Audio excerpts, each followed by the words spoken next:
ప్రజలని వెధవల్ని చేసిన Chandrababu Naidu and Pawan Kalyan team. Yes, మీరు వింటున్నది అక్షరాల నిజం.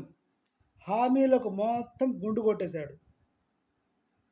పదవి కోసం ఆశపడిన చంద్రబాబు నాయుడు పవన్ కళ్యాణ్ గారు పనికి మాలిన హామీలు ఇచ్చారు. ఇప్పుడు ప్రజలు వాటి గురించి అడుగుతుంటే ఆ ఫోర్స్ తట్టుకోలేక ట్రెజరీలో డబ్బులు లేవు అంటున్నాడు. అంటే ట్రెజరీలో డబ్బులు లేవన్న సంగతి ముందు తెలీదా చంద్రబాబు నాయుడికి? ట్రెజరీలో డబ్బులు తక్కువ ఉన్నాయి, రాష్ట్రం అప్పుల్లో ఉంది అన్న సంగతి చంద్రబాబు నాయుడికి ముందు తెలీదా? లక్షల కోట్ల అప్పులు ఉన్నప్పుడు ప్రభుత్వం హామీలు ఎలా ఇద్దామనుకున్నాడు? ప్రతి ఆడపిల్లకి నెలకి 1500 అకౌంట్లో వేస్తాడా? ఎందుకు వేయాలి అసలు? ఎలా వేస్తా అన్నాడు? ఎందుకు వేస్తా అన్నాడు? ఆర్టీసీ బస్సుల్లో ఆడవాళ్ళకి ఉచిత ప్రయాణం అన్నాడు. ఇంతవరకు దిక్కుమొక్కు లేదు. ఎలా పాసిబుల్ అవుతుంది? మామూలుగానే ఆర్టీసీలో ప్రయాణం అంటే టిక్కెట్లు తీసుకొని ఫుల్గా రష్తో బస్సులు ప్రయాణించినా కూడా ఆర్టీసీకి నష్టాలు వస్తున్నాయి. అలాంటిది ఫ్రీగా ఆడవాళ్ళు ప్రయాణిస్తే వాళ్ళు కష్టాల్లో పడ్డట్టు కాక డ్రైవర్లకి జీతాలు ఇవ్వాలి, డీజిల్ ఎక్స్పెన్సెస్, బస్సుకి సంబంధించిన మెకానిజం ఎక్స్పెన్సెస్, స్టాఫ్ శాలరీస్ ఇవ్వాలి. ఇదంతా ఎలా సాధ్యమవుతుందని ఇది చంద్రబాబు నాయుడు గారు ముందు ఆలోచించలేదా? పెన్షన్లు ఇంటింటికి వచ్చి పెన్షన్లు ఇస్తామన్నాడు. చంద్రబాబు నాయుడు వచ్చి ఇంటింటికి గడప గడపకు వచ్చి ఇస్తాడా?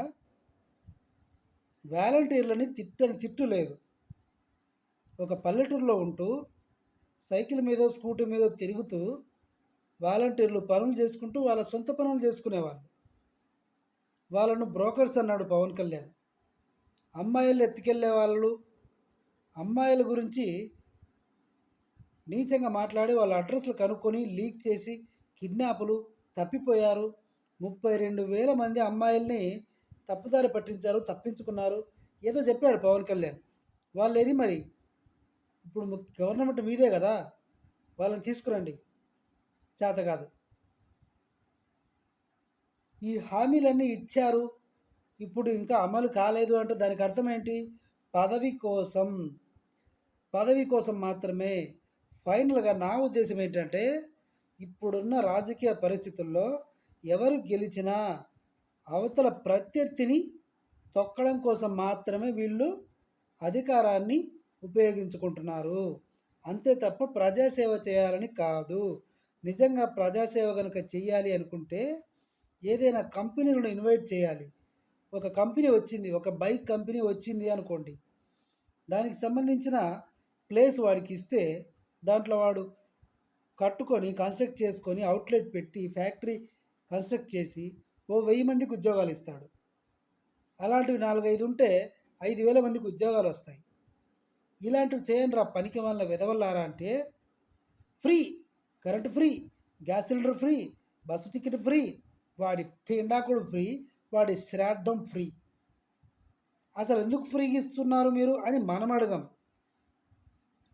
వాడు గెలవడం కోసం పథకాలన్నీ ప్రవేశపెడతాడు, హామీలన్నీ ఇస్తాడు.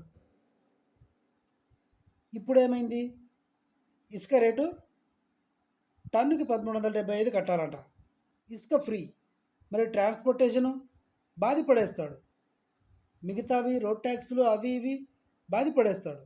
ఇప్పుడు రాష్ట్రం అప్పుల్లో ఉంది కాబట్టి ఈ పెన్షన్లు 4,000 ఇవ్వాలి కాబట్టి ఆడవాళ్ళందరికీ 1,500 అకౌంట్లో వెయ్యాలి కాబట్టి బస్సు ఫ్రీ వెయ్యాలి కాబట్టి ఇప్పుడు చంద్రబాబు నాయుడు గారు ఆడే డ్రామా ఏంటి?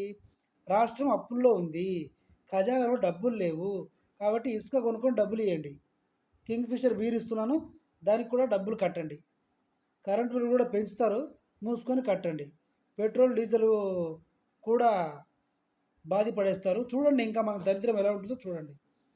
మళ్ళీ జగనే రావాలి అని మనం కోరుకొని 5 ఏళ్ళ తర్వాత మళ్ళీ జగన్కు ఓటేసి జగన్నే పిలిపించుకుంటాం.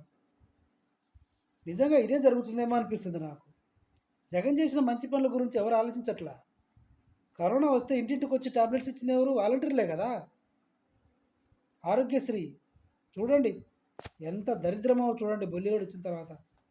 హామీలు లేదు, ఏమీ లేదు, మొత్తం అందరికీ గుండు కొట్టి పడేస్తారు. సర్వనాశనం.